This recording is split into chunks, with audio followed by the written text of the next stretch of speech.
Hey guys, how are you doing today? I hope that you are doing amazing and fantastic and wonderful.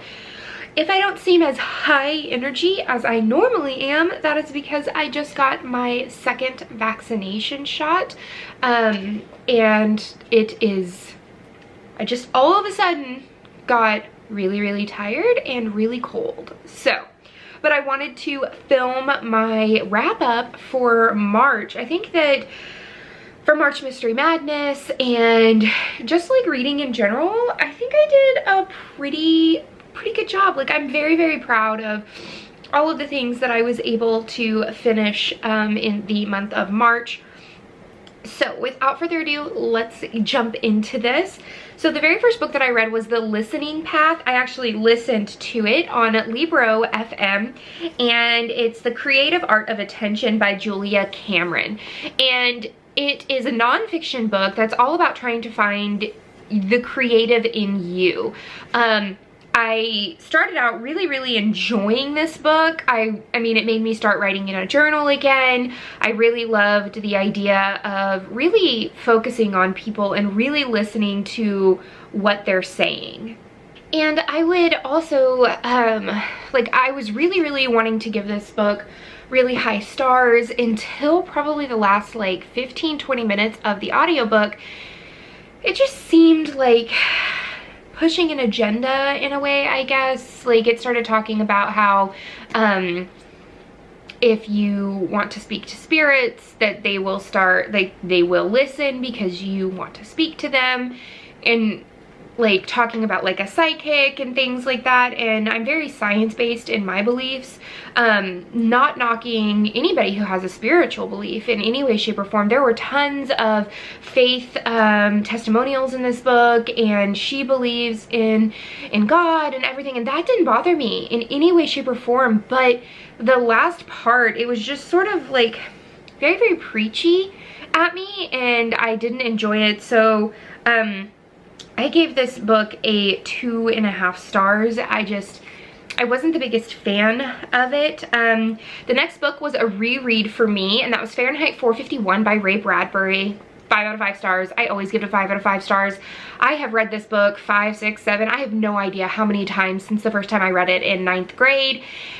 And I just had the, I needed to read it. And I just get this, this bug that's like, you should pick it up. And I listened to it on audiobook from Libby. Guys, the audiobook is so much more fast-paced, and the narrator was really good, because like when Montag is going through like the running scene,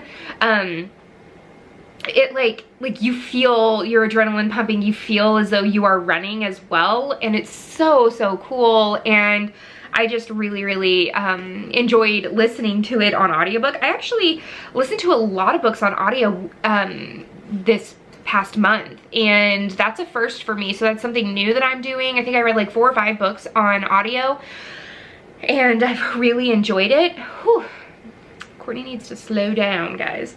The next book I read was the Case of the Left-Handed Lady. This is the second in the Enola Holmes series by Nancy Springer. Gave it a 4 out of 5 stars. I'm going to be continuing this series. It gets me too much in the feels, and I have to know what happens, and I really love it.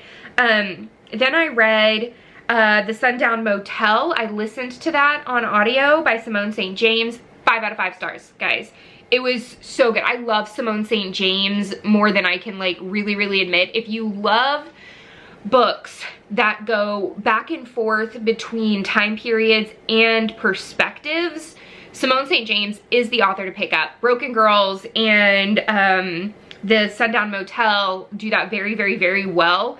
They give very good creepy, like thriller suspense kind of vibes, and I was all for it, and the audio was really good as well. I just lucked out in that. No ma'am. No ma'am. She thinks she's gonna go jump on my printer. There's too much stuff up there. The next book I read was The Clocks by Agatha Christie, and I will say, like, I gave it a 4 out of 5 stars.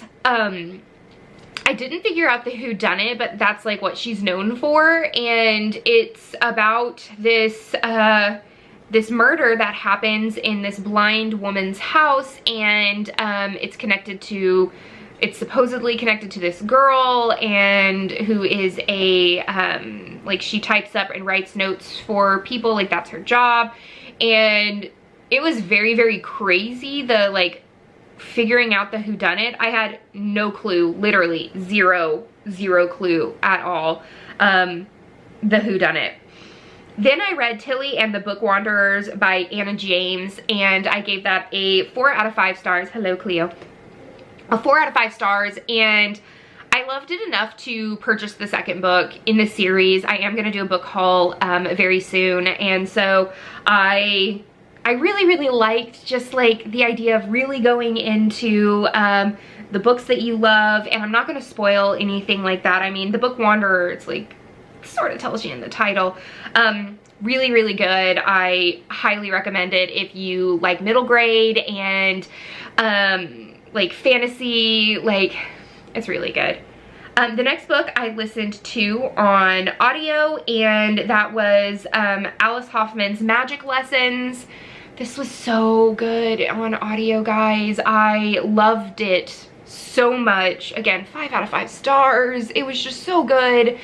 And if you love Practical Magic World and you want to know how the Owens women's line like started and how the curse started, and just to know a little bit more about Maria Owens, go pick it up. It is a whirlwind. I really enjoyed it. I loved the character development and the growth, and it was just the history buff in me. I really appreciated all the nuances for the Salem witch trials, and just like all of those things all wrapped in one was really good. The last book that I read in March was The Mystery of Miss Christie by Marie Benedict, and it's sort of a story that is told in 2 different perspectives, 2 different timelines. Guys, that's just like my Achilles heel when it comes to reading. I love it so much, those dual timelines and perspectives.